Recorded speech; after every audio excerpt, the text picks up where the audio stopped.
domnul Călin Georgescu.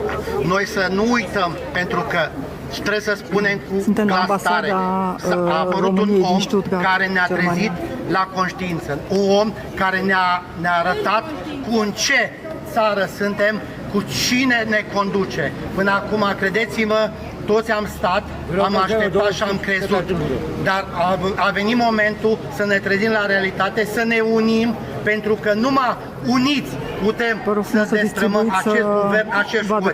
Pentru că dacă acum nu ne unim, am pierdut totul.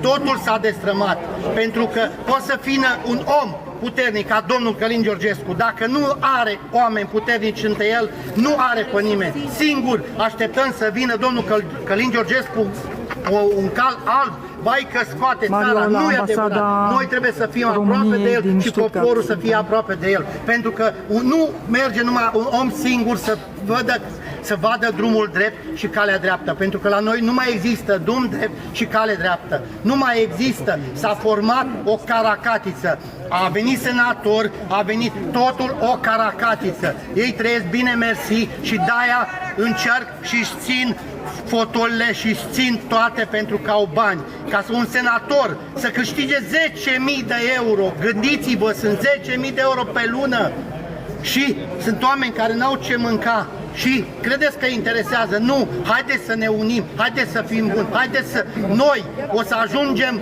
prin vot să-i batem, altfel nu o să câștigăm nimic. O să ieșim în stradă de acum totdeauna o să ieșim. Nu o să facem nimic, trebuie să ne unim. Dacă nu e unitate, nu mai este nimica. Unitatea ne aduce. Hai să lăsăm orgolile, hai să lăsăm toate la o parte, să fim buni și să ne unim.